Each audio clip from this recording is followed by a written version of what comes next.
नमस्कार दोस्तों, स्वागत है आप सभी का एक बार फिर से हमारे यूट्यूब चैनल पे। मेरा नाम है सुमित मुरारी।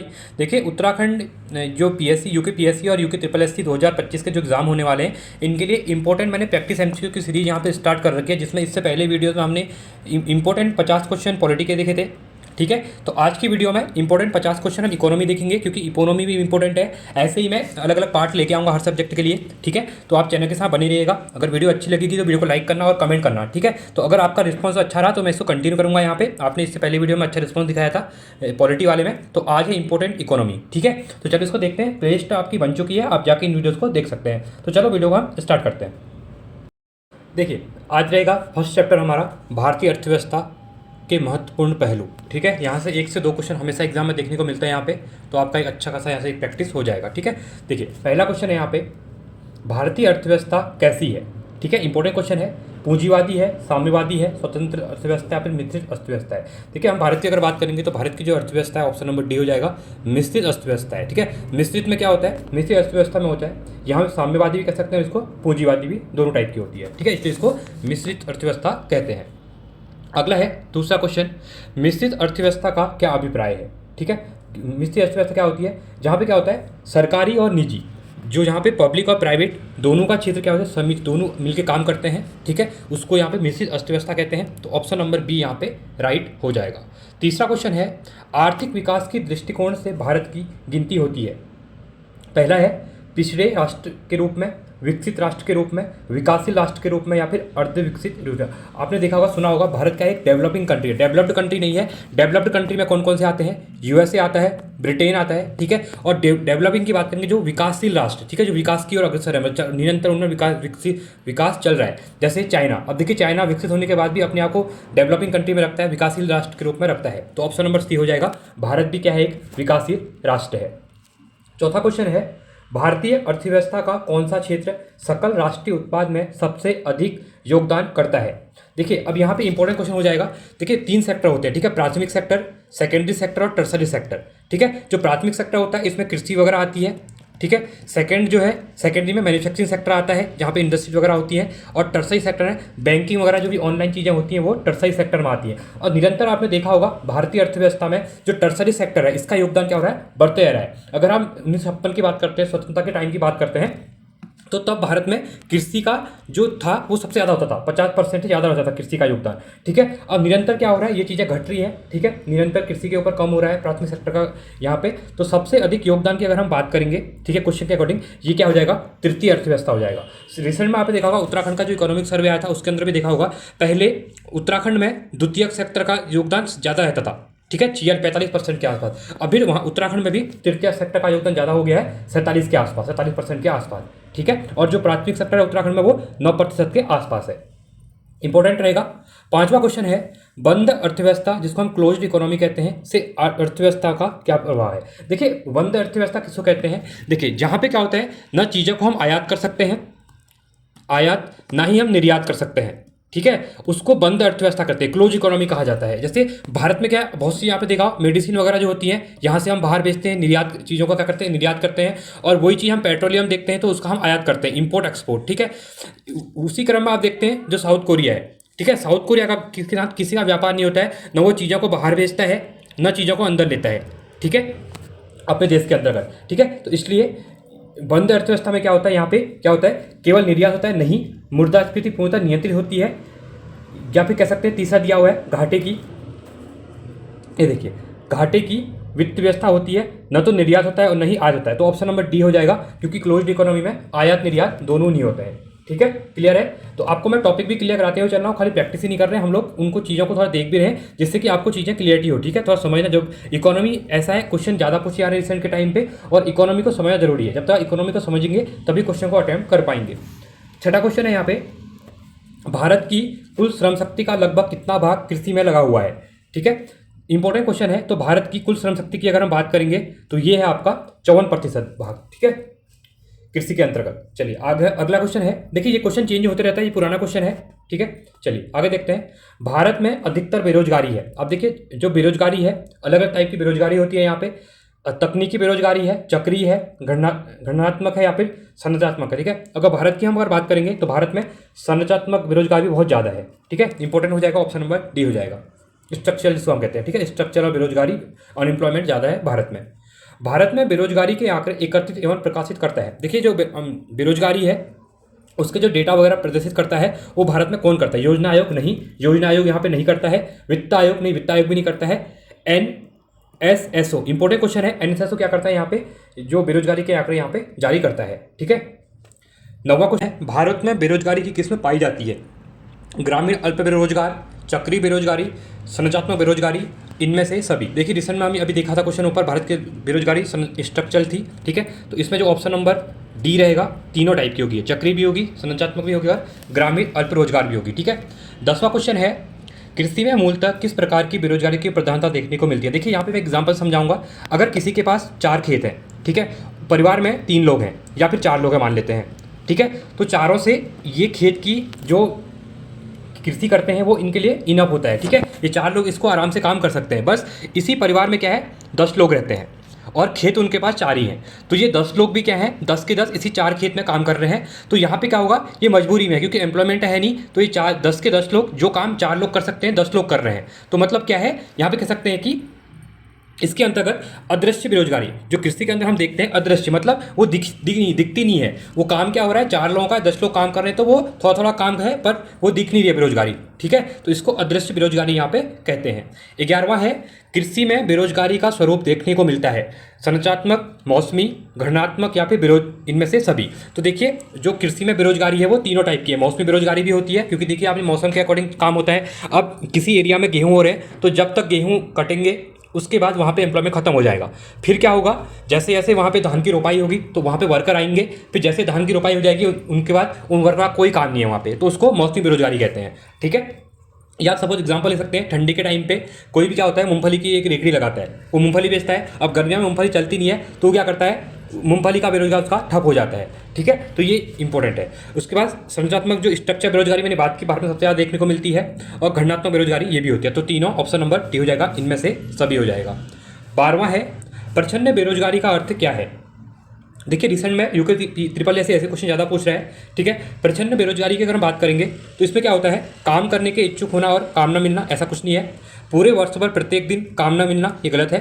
विशाल श्रमिक शक्ति को नियोजित करने के लिए पूंजी संरचना का पर्याप्त होना, नहीं ये भी नहीं है। आवश्यकता से अधिक लोगों का कार्यरत होना, हाँ देखिए प्रच्छन्न बेरोजगारी क्या होती है, किसी काम में आवश्यकता से अधिक लोग हो जाते हैं तो उसको यहाँ पे प्रच्छन्न बेरोजगारी कहते हैं। तो ऑप्शन नंबर डी यहाँ पे राइट हो जाएगा।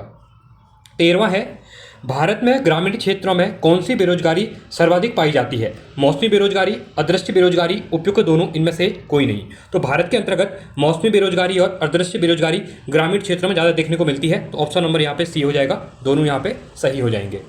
14वां है, वर्तमान समय में देश में किस प्रकार की बेरोजगारी की समस्या बहुत गंभीर समस्या बनी हुई है? ग्रामीण बेरोजगारी, शहरी बेरोजगारी, शिक्षित बेरोजगारी या फिर खुली बेरोजगारी। तो देखिए रिसेंट में आपने देखा होगा, शिक्षित बेरोजगारी, भारत के अंतर्गत हर कोई शिक्षित हो चुका है, रोजगार मिल रहा है, सरकारें रोजगार देने में असमर्थ हो रही है, ठीक है। एक फॉर्म के लिए आपने देखा होगा जैसे 200 सीटें होती हैं तो उसके लिए यहाँ पे 2-2 लाख फॉर्म भरे जाते हैं, ठीक है। तो ये क्या है, एक टाइप से शिक्षित बेरोजगारी है, शिक्षा मिलने के बाद भी शिक्षित लोग जहाँ पे बेरोजगार हैं तो इसको शिक्षित बेरोजगारी करते हैं, और भारत में सबसे ज़्यादा अभी यही देखने को मिल रही है, ठीक है। 15वां क्वेश्चन है यहाँ पे, राष्ट्रीय ग्रामीण विकास संस्थान कहाँ अवस्थित है? इंपॉर्टेंट क्वेश्चन है। जो नेशनल डेवलपमेंट काउंसिल, जो रूरल डेवलपमेंट जो संस्थान इंस्टीट्यूट है वो कहाँ पर है, ठीक है, इंपॉर्टेंट है। तो ये आपका हैदराबाद में मिलेगा और ये क्वेश्चन बहुत बार पूछा गया है। नेशनल रूरल डेवलपमेंट इंस्टीट्यूट कहाँ पर है? ये आपका हैदराबाद में है, राष्ट्रीय ग्रामीण विकास संस्थान इसको कहते हैं, ठीक है। आगे बढ़ते हैं अगले क्वेश्चन की तरफ। 16वां क्वेश्चन है, संरचनात्मक बेरोजगारी का कारण क्या है? अस्थिति की अवस्था, भारी उद्योग की अभिनति, कच्चे माल की कमी या फिर अपर्याप्त उत्पादन क्षमता। तो जो संरचनात्मक बेरोजगारी है इसका क्या होगा, ये होगा अपर्याप्त उत्पादन क्षमता, यहाँ पे ऑप्शन नंबर डी हो जाएगा, ठीक है। 17वां क्वेश्चन है, वैश्वीकरण ग्लोबलाइजेशन का अर्थ क्या होता है? देखिए एलपीजी रिफॉर्म आता है भारत में 1992 के आसपास, ठीक है। तो यहाँ पे लिबरलाइजेशन, प्राइवेटाइजेशन और ग्लोबलाइजेशन को यहाँ पे क्या किया, तवज्जो दी गई। इसके बाद क्या, जो एमएनसी वगैरह है भारत में व्यापार के लिए आ गई थी, ठीक है, जो बाहर की कंपनियां वगैरह आती हैं।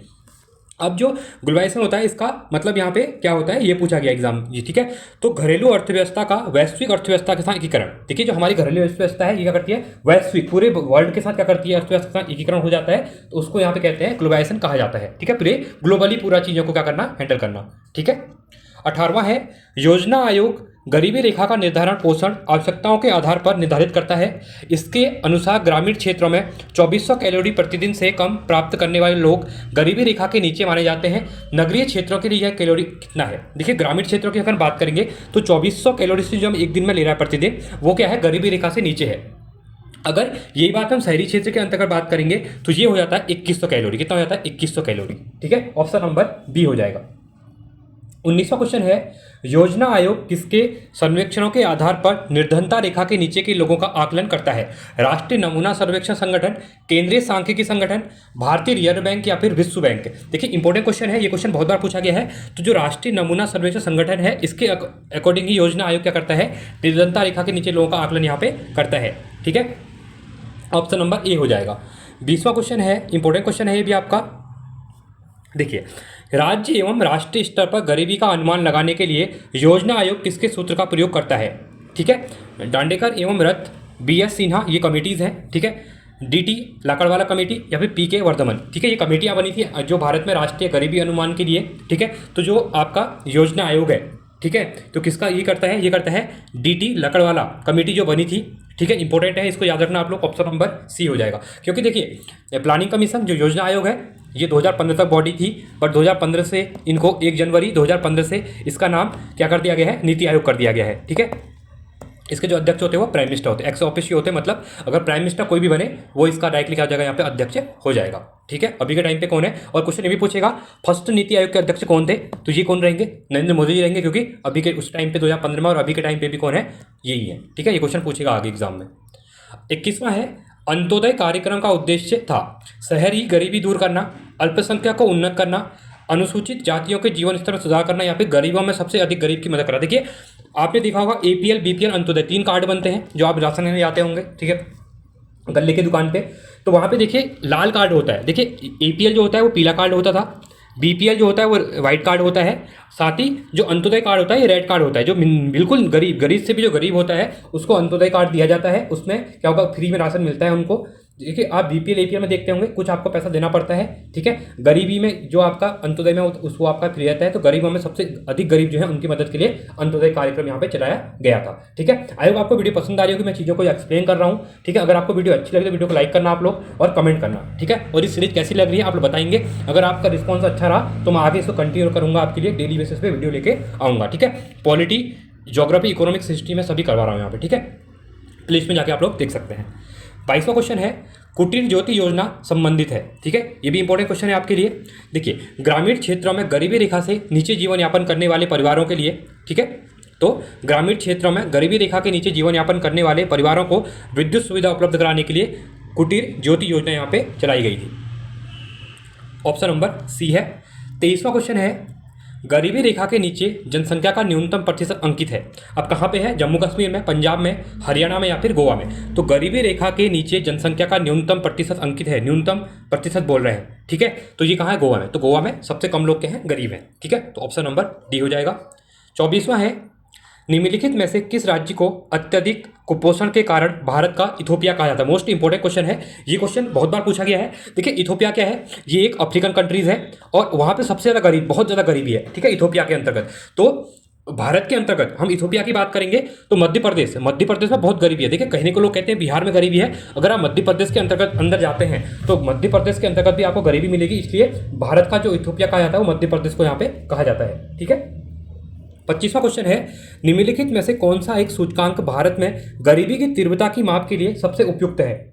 इंपॉर्टेंट क्वेश्चन है ये भी आपका। ठीक है, तो मानव विकास सूचकांक, लिंग समानता सूचकांक, मानव गरीबी सूचकांक या फिर बहुआयामी गरीबी सूचकांक? ये मोस्ट इंपॉर्टेंट क्वेश्चन है, इसको आप स्टार्ट कर लेना। ये क्वेश्चन अभी पूछा गया है UKPSC ने, UKSSC ने भी, और आगे भी इस एग्जाम को पूछने के चांसेस बहुत ज़्यादा हैं। ठीक है, तो भारत में जो गरीबी की तीव्रता की माप के लिए जो उपयुक्त सूचकांक इंडेक्स जारी करता है वो बहुआयामी गरीबी सूचकांक है। ठीक है, ऑप्शन नंबर डी हो जाएगा। 26वां है निम्नलिखित में से कौन सा कार्यक्रम ग्रामीण भारत में गरीबी दूर करने हेतु था? ठीक है, भारत में गरीबी को दूर करने के लिए कार्यक्रम इनमें से कौन सा था? इसको डायरेक्टली याद रखो। ये था IRDP भी था, ट्राइसेम ये तो बहुत सुना होगा आपने न्यूज में, ये भी था, और NREP भी है। तो उपयुक्त 3 हो जाएंगे। ठीक है, इंपॉर्टेंट है। चलिए अगला है 27वां। भारत में नगरीय गरीबी की जड़ें ग्रामीण क्षेत्रों में निहित है। क्या ये कथन है? इसका कारण दिया हुआ है ग्रामीण क्षेत्रों में शिक्षा का स्तर नीचा है। हाँ, ये बात सही है, ग्रामीण क्षेत्रों में क्या शिक्षा का स्तर नीचे है। आपने इसके बारे में आप खुद ही देखते होंगे अपने आसपास। ठीक है, देखिए यहाँ पे पहला ऑप्शन दिया हुआ है ए और आर दोनों सही हैं तथा आर ई की सही व्याख्या करता है। नहीं, ये ऐसा कुछ नहीं है, क्योंकि दूसरा तो सही है, बी सही है यहाँ पे। ठीक है, अब दूसरे में क्या बोला गया है यहाँ पे बी में, देखिए ए और आर दोनों सही हैं परंतु आर ई की सही व्याख्या नहीं करता है। हाँ, ए भी सही है और आर भी सही है, बट ये क्या कर रहा है, दोनों व्याख्या अलग अलग है। ठीक है, 28वां है वर्ल्ड डेवलपमेंट रिपोर्ट किसका वार्षिक प्रकाशन है। मोस्ट इंपॉर्टेंट क्वेश्चन है। जो वर्ल्ड डेवलपमेंट रिपोर्ट आती है, वर्ल्ड डेवलपमेंट रिपोर्ट, ठीक है, जो आती है, इसको जो इसका वार्षिक साल में एक बार आती है। ठीक है, इसको कौन प्रकाशित करता है, ये भी इंपॉर्टेंट क्वेश्चन है। तो ये करता है IBRD करता है। ठीक है, ऑप्शन नंबर ए हो जाएगा। और ऐसे क्वेश्चन इकोनॉमी के अंदर बहुत देखने को मिलते हैं। मानव विकास सूचकांक जो ह्यूमन डेवलपमेंट इंडेक्स है किस अर्थशास्त्री की देन है। मोस्ट इंपॉर्टेंट क्वेश्चन है भी। ठीक है, जो HDI हम इंडेक्स जारी करते हैं, ये किसके द्वारा यहाँ पे शुरू किया गया था, ये किया गया था महबूब उल हक। ठीक है, ये कहाँ के थे, ये पाकिस्तान के। ठीक है, इंपॉर्टेंट है। चलिए, 30वां है निम्नलिखित में से कौन सा मानव विकास सूचकांक का हिस्सा नहीं है। ये क्वेश्चन रिसेंट में UKPSC ने अभी पूछा हुआ है, 2024 में जो आपका अभी 2025 में जो एग्जाम हुआ था अभी आपका। ठीक है, वहाँ पे क्वेश्चन पूछा गया है। पहला है स्वास्थ्य एवं पोषण। हाँ, ये देखते हैं। प्रति व्यक्ति आय को भी देखते हैं। जन्म के समय जीवन प्रत्याशा, इसको भी क्या करते हैं, देखते हैं। सकल नाम भी नहीं, ये नहीं देखते। ऑप्शन नंबर डी गलत हो जाएगा। मानव विकास सूचकांक में 3 चीज़ों को देखते हैं हम लोग। स्वास्थ्य को देखते हैं, प्रति व्यक्ति आय को देखते हैं, और जन्म के समय जीवन प्रत्याशा जो था उसको देखते हैं। ठीक है, ये इंपॉर्टेंट क्वेश्चन है। 31वां है, अगला क्वेश्चन है, यहाँ पे देख सकते हैं आप। मानव विकास सूचकांक HDI का आधार क्या है। 3 आधार बताए थे मैंने। देखिए, इसके अंदर रोजगार नहीं है। रोजगार जहाँ भी लिखा है उसको कट कर दो आप डायरेक्टली। ठीक है, रोजगार नहीं है, रोजगार नहीं है, रोजगार नहीं है, तो स्वास्थ्य शिक्षा जीवन स्तर हो जाएगा। ठीक है, ऑप्शन नंबर सी हो जाएगा। चलिए आगे बढ़ते हैं। राज्य स्तरीय मानव विकास रिपोर्ट जारी करने वाला प्रथम राज्य है। ठीक है, जो राज्य स्तरीय मानव विकास रिपोर्ट जारी की थी वो किस राज्य के द्वारा पहली बार की गई थी, तो ये क्या गई थी आपका मध्य प्रदेश के द्वारा। ऑप्शन नंबर सी हो जाएगा। अगला है संयुक्त राष्ट्र विकास कार्यक्रम UNDP, united nation development programme की मानव विकास रिपोर्ट की तर्ज पर भारत की पहली मानव विकास रिपोर्ट कब जारी की गई थी। ये भी इंपॉर्टेंट क्वेश्चन है आप लोगों के लिए। ये है अप्रैल 2002 में जारी की गई थी। 34वां क्वेश्चन है UNDP की मानव विकास रिपोर्ट में भारत को किस श्रेणी में रखा गया है। इंपॉर्टेंट है, इसमें देखिए अलग अलग इंडिकेशन होते हैं। ठीक है, पॉइंट वाइज 0 से 10 तक यहाँ पे इंडिकेशन होते हैं। ठीक है, इसमें परफॉर्म के हिसाब से यहाँ पे चीज़ों को रखा जाता है। ठीक है, कौन कितना परफॉर्म कर रहा है, तो भारत को रखा जाता है मध्य मानव विकास श्रेणी के अंतर्गत रखा गया। ऑप्शन नंबर बी हो जाएगा। शैक्षिक विकास सूचकांक फरवरी 2011 के अनुसार भारत में 4 उच्चतम स्थान वाले राज्य हैं। ठीक है, देखिए ये तो डेटा चेंज होता है, लेटेस्ट डेटा को आपने देखना होता है। इसमें केरल था, तमिलनाडु, पंजाब और दिल्ली, तो ऑप्शन नंबर ए हो जाएगा। 36वां क्वेश्चन है बंद अर्थव्यवस्था से आप क्या समझते हैं। देखिए मैंने कहा था जहाँ पे आयात और निर्यात पूरी तरह बंद होता है उसको हम बंद अर्थव्यवस्था कहते हैं, तो इसका ऑप्शन नंबर बी हो जाएगा। 37वां क्वेश्चन है यहाँ पे प्रच्छन्न बेरोजगारी एक विशेषता है। किस चीज़ की प्रच्छन्न बेरोजगारी किसकी विशेषता है, तो ये है आपकी कृषि की। ठीक है, कृषि के अंतर्गत प्रच्छन्न बेरोजगारी देखने को मिलती है। अगला है 38वां क्वेश्चन किसी देश का आर्थिक विकास निर्भर किस पर करता है। प्राकृतिक संसाधन पर करता है, पूंजी निर्माण पर, बाजार का आकार क्या है, या फिर उपयुक्त सभी पर। देखिए इंपॉर्टेंट क्वेश्चन है। किसी भी देश की आर्थिक विकास की निर्भर हम देखेंगे पूंजी निर्माण पर भी देखेंगे, प्राकृतिक संसाधन क्या क्या है उस देश के अंतर्गत, बाजार में आकार क्या है। ठीक है, उसकी इकोनॉमी कैसी चल रही है, GDP ग्रोथ कैसा है, तो ऑप्शन नंबर यहाँ पे डी हो जाएगा। तो ऑप्शन नंबर डी तीनों यहाँ पे सही है। ठीक है, आगे देखते हैं अगले क्वेश्चन की तरफ। अगला है भारत के किस राज्य में गरीबी का प्रतिशत सबसे अधिक है। बिहार, छत्तीसगढ़, उड़ीसा या फिर झारखंड में। ठीक है, तो यहाँ पे हो जाएगा छत्तीसगढ़। प्रतिशत के आधार पे कह रहा है तो छत्तीसगढ़ हो जाएगा, ऑप्शन नंबर बी। 40वां क्वेश्चन है भारत में निर्धनता के स्तर का आकलन किया जाता है। ठीक है, तो भारत में निर्धनता हम कैसे मापते हैं, तो ये नापते हैं परिवार के उपभोग व्यय के आधार पर। तो कौन सा परिवार कितना उपभोग कर रहा है उसका व्यय हो रहा है। ठीक है, उसके आधार पर हम भारत में निर्धनता को यहाँ पे नापते हैं। 41वां है निम्नलिखित में से कौन सा एक असमानता घटाने का उपाय नहीं है। न्यूनतम आवश्यकता कार्यक्रम, अर्थव्यवस्था का उदारीकरण, करारोपण या फिर भूमि सुधार। तो असमानता घटाने का उपाय नहीं है बोला गया है। ठीक है, तो ये कौन सा हो जाएगा, ये हो जाएगा आपका अर्थव्यवस्था का उदारीकरण। देखिए अर्थव्यवस्था का उदारीकरण से कुछ मतलब होता नहीं है यहाँ पे। ठीक है, तो इसका ये आधार नहीं है। 42वां क्वेश्चन है यह सत्य होगा कि भारत को परिभाषित किया जाए। भारत को हम किस बेस पे यहाँ पे परिभाषित करेंगे, डिस्क्राइब करेंगे। ठीक है, ये बात कर रहा है। तो एक श्रम आधिक्य वाली अर्थव्यवस्था के रूप में। ठीक है, क्योंकि हमारे यहाँ लेबर बहुत ज़्यादा है, श्रम बहुत ज़्यादा है। ठीक है, 43वां है, तो आपने देखा होगा, ठीक है, इसमें ऑलरेडी हम भारत के जो काम वाले आपने देखा होगा दुबई, कतर, जितनी भी जो मिलिट्री कंट्रीज़ हैं वहाँ पे काम करने वाले मोस्ट ऑफ को जाते हैं इंडिया से जाते हैं, ठीक है, वर्कर। तो यहाँ पे श्रम अधिपति वाली क्या है, अर्थव्यवस्था के रूप में हम परिभाषित करेंगे भारत को। 43वां है, अल्प विकसित देशों में गरीबी का मुख्य कारण क्या है, ठीक है, अल्प विकसित देशों की यहाँ पे बात कर रहा है। तो इसमें होता है आपका आय में असमानता। तो वहाँ पे क्या है, आय में असमानता है, कोई बहुत गरीब है, कोई बहुत अमीर है, ठीक है, आय की असमानता बहुत ज़्यादा देखने को मिलती है किसमें, अल्प विकसित देशों में, ठीक है। 44वां क्वेश्चन है, हरित सूचकांक किसके द्वारा विकसित किया जाता है। देखिए हरित सूचकांक जो ग्रीन इंडेक्स है, ठीक है, वो किस बेस के लिए। अब देखिए यहाँ पे आपको कुछ नहीं करना है, डायरेक्टली देखना है, ये हरित की बात कर रहा है, मतलब एनवायरमेंट से बात कर रहा है, पर्यावरण के लिए बात कर रहा है, तो संयुक्त राष्ट्र पर्यावरण कार्यक्रम, ठीक है, ऑप्शन नंबर डी यहाँ पे बी राइट हो जाएगा, ठीक है, संयुक्त राष्ट्र पर्यावरण कार्यक्रम। 45वां है, निम्नलिखित में से किसके द्वारा भ्रष्टाचार से लड़ाई के लिए नागरिकों की मार्गदर्शिका निकाली गई। परिवार कल्याण मंत्रालय, उपभोक्ता सरकारी समितियां, केंद्र सतर्क आयोग या फिर transparency international. Most important question है, ठीक है, तो जाएगा जो केंद्रीय सतर्कता आयोग है, ठीक है, भ्रष्टाचार से रिलेटेड चीज़ों को ये काम देखता है, ठीक है। 46वां क्वेश्चन है, निम्न में से कौन सा मानव विकास सूचकांक में शामिल नहीं है। जीवन प्रत्याशा, वास्तविक प्रति व्यक्ति आय, सामाजिक असमानता और प्रौढ़ साक्षरता, ठीक है, हम किसको इंक्लूड यहाँ पे नहीं करेंगे। देखिए जीवन प्रत्याशा हम करेंगे, प्रति व्यक्ति आय को लेंगे, उसके बाद साक्षरता को भी हम लेते हैं और सामाजिक असमानता को इसमें नहीं लेते हैं, ठीक है, ऑप्शन नंबर सी हो जाएगा। 47वां है, भारतीय अर्थव्यवस्था के उदारीकरण का अग्रदूत किसको कहा जाता है। मैंने अभी कहा एलपीजी रिफॉर्म जब आता है, ठीक है, तो उदारीकरण की भी यहाँ पे बात की गई थी, तो किसको अग्रदूत मानेंगे हम यहाँ पे, ये मानेंगे डॉक्टर मनमोहन सिंह। क्यों मानेंगे, क्योंकि इस टाइम पे फाइनेंस मिनिस्टर थे हमारे, और पीवी नरसिम्हा राव क्या थे यहाँ पे, प्राइम मिनिस्टर थे, और मनमोहन सिंह हमारे यहाँ पे फाइनेंस मिनिस्टर थे इस टाइम पे, ठीक है। तो एलपीजी रिफॉर्म में लेके आए थे, बहुत अच्छा स्टेप था इनके द्वारा ये लिया गया था, ठीक है। 48वां है, बी हो गया, ठीक है, इसको बी में आप टिक करेंगे। 48वां क्वेश्चन है यहाँ पे, मानव विकास सूचकांक किसने बनाया था। तो यूएनडीपी के द्वारा, united nation development programme, UNDP, option number D हो जाएगा। 49वां क्वेश्चन है यहाँ पे, ऐसी अर्थव्यवस्था को क्या कहते हैं जिसका शेष विश्व में कोई संबंध नहीं होता है। सामाजिक अर्थव्यवस्था, मुक्त अर्थव्यवस्था, मिश्रित अर्थव्यवस्था या फिर बंद अर्थव्यवस्था। तो ये क्वेश्चन मैं करवा चुका हूँ, तो बंद क्लोज्ड इकोनॉमी, ठीक है, जो का इंपोर्ट एक्सपोर्ट दुनिया के साथ कोई लिंक नहीं होता है। 50वां है और हमारा आज का लास्ट क्वेश्चन रहेगा, ठीक है, आज 50 क्वेश्चन देखते हैं इस चैप्टर के। किसी अर्थव्यवस्था में क्षेत्रों को सार्वजनिक और निजी में किस आधार पर वर्गीकृत किया जाता है। कच्ची सामग्रियों का प्रयोग, आर्थिक गतिविधियों का स्वरूप, उद्यमों का स्वामित्व या फिर रोजगार की शर्तें। तो किसी अर्थव्यवस्था में क्षेत्रों को सार्वजनिक और निजी क्षेत्र में हम देखेंगे, ठीक है, तो किसके बेसिस पे देखते हैं हम, उद्यमों के स्वामित्व के आधार पर। ये प्राइवेट के ऊपर है, पब्लिक के ऊपर, पब्लिक है या प्राइवेट है, उद्यम जो होते हैं, ठीक है, क्योंकि भारत में देखिए पीएसयूज भी हैं सरकारी और प्राइवेट कंपनियां भी चलती हैं, ठीक है, उनकी इंडस्ट्रीज भी होती हैं, इसके बेस पे हम देखेंगे। तो आई होप ये 50 क्वेश्चन आपको अच्छे लगे होंगे, आप फीडबैक बताएंगे। अगर आपको वीडियो अच्छी लगी तो आप कमेंट करिए, फिर आगे भी इसके और चैप्टर में डेली बेसिस पे आपके लिए लेके आऊँगा, ठीक है, जहाँ पे इंपॉर्टेंट चैप्टर के हम जो भी सभी टोटल जितने भी चैप्टर हैं, ठीक है, इकोनॉमी के अंतर्गत, उनके ऐसे क्वेश्चन की प्रैक्टिस करेंगे, तो आपके लिए भी एक अच्छी खासी प्रैक्टिस यहाँ पे हो जाएगी। तो चलिए आज के लिए यहीं पे, थैंक्स फॉर वॉचिंग, जय हिंद, वंदे मातरम।